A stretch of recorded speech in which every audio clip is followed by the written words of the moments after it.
A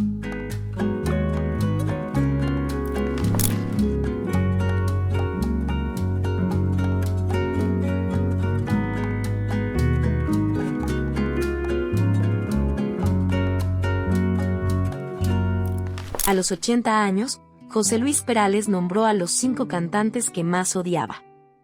Durante más de 5 décadas, José Luis Perales fue el rostro más calmado de la música en español. Un hombre de semblante sereno, alejado de escándalos, dueño de una voz que no necesitaba alzar el tono para ser escuchada.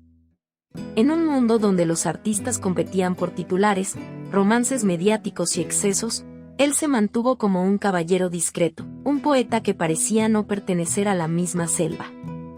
Por eso, nadie esperaba que a los 80 años rompiera un silencio de 6 años y revelara algo que sorprendió tanto a su público como a la prensa. En una entrevista íntima, lejos de cámaras y luces, pronunció algo que jamás había dicho: los nombres de 5 cantantes a los que nunca pudo perdonar. No lo dijo con odio, ni con rabia. No levantó la voz, no insultó. Lo pronunció con calma, con nostalgia, con la serenidad de quien carga una herida desde hace décadas. Y eso fue lo que hizo más contundente su confesión. ¿Qué había detrás de esas palabras? ¿Qué episodios ocultos marcaron a un hombre que siempre evitó polémicas?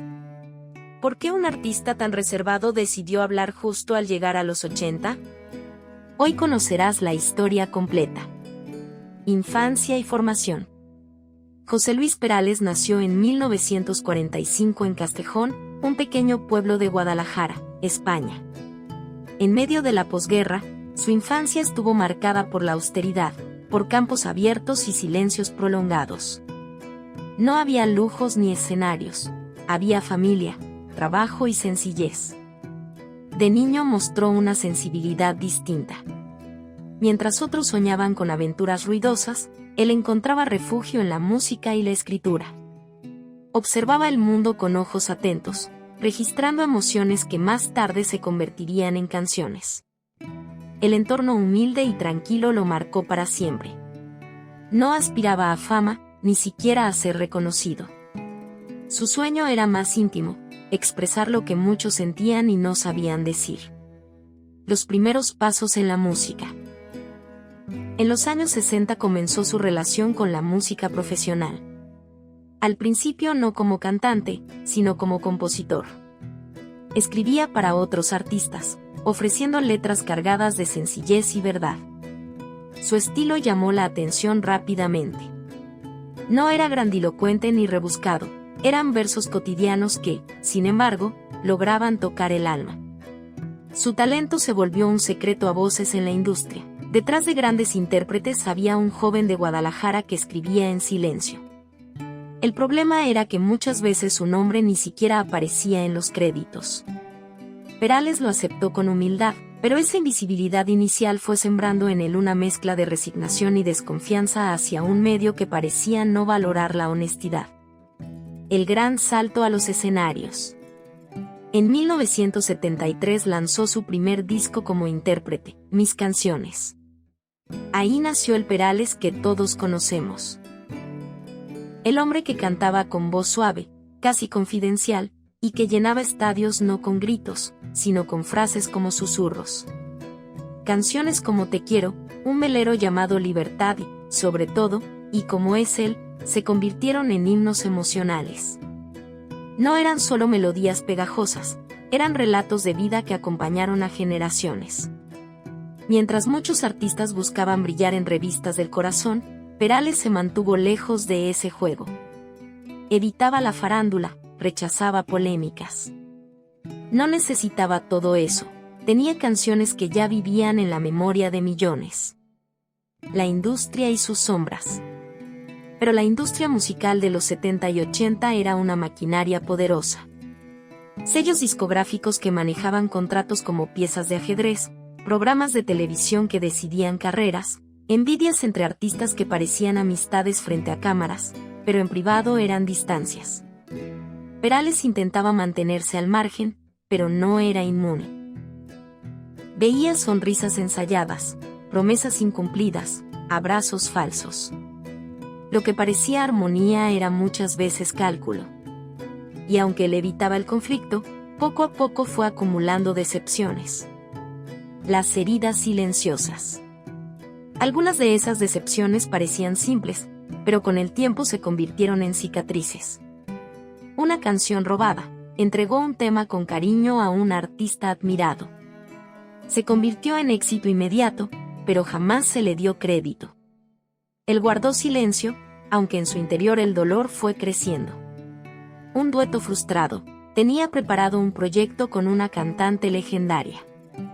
Todo estaba listo, letra, música, estudio. Pero ella se negó al final, aconsejada por su entorno para no rebajarse a cantar con alguien tan discreto. Esa frase lo marcó.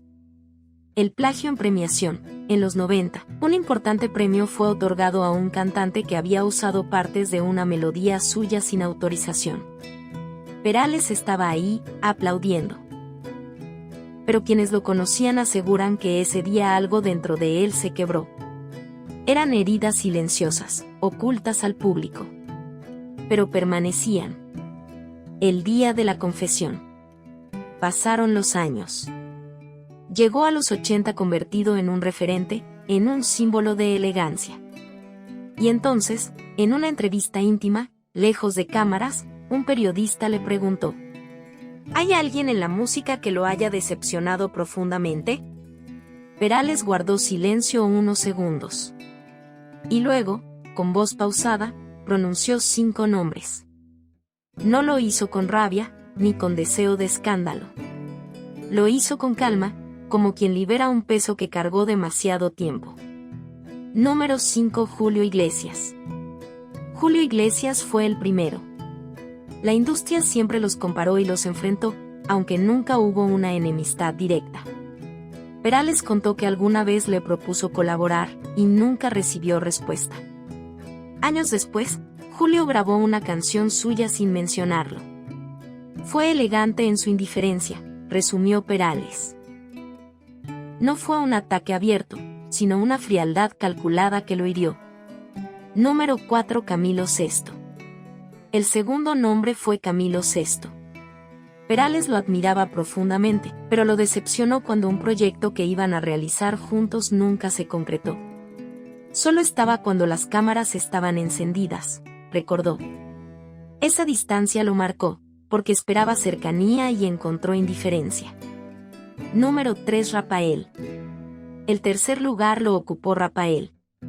En los 80, cuando Perales comenzaba a consolidarse como autor, Rafael lo ridiculizó en entrevistas, calificando su estilo como demasiado blando. Perales nunca respondió, pero esa noche escribió una de sus canciones más tristes. Convertía el dolor en música, como siempre. Número 2. Rocío Jurado.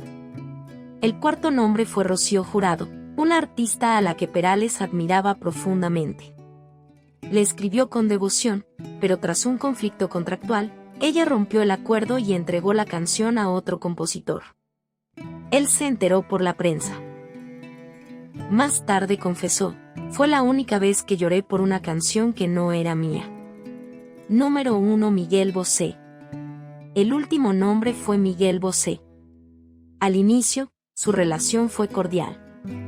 Perales incluso lo defendió frente a productores que no confiaban en él. Pero años después, en un evento, Bosé lo trató con desdén. Perales lo resumió con una frase: a veces el ego de alguien joven puede destruir la memoria de quien le tendió la mano. La repercusión. La revelación sacudió a todos. Algunos medios intentaron minimizarla, otros la explotaron como escándalo. Pero el público entendió. Quienes habían amado sus canciones comprendieron que detrás de la dulzura había heridas. Perales no habló por venganza, sino por liberación. No buscaba ajustar cuentas, sino dejar constancia de lo que había vivido. José Luis Perales nos enseñó que la grandeza no siempre está en la fama ni en los premios, sino en la coherencia y en la fidelidad a uno mismo. Su confesión nos recordó que incluso los artistas más discretos guardan dolores profundos. Que la suavidad no es ingenuidad, sino resistencia. Y que a veces el silencio más largo es el que más duele. Si quieres seguir descubriendo más historias sorprendentes sobre los grandes cantantes de nuestra música, suscríbete al canal y activa la campanita para no perderte nuestro próximo contenido.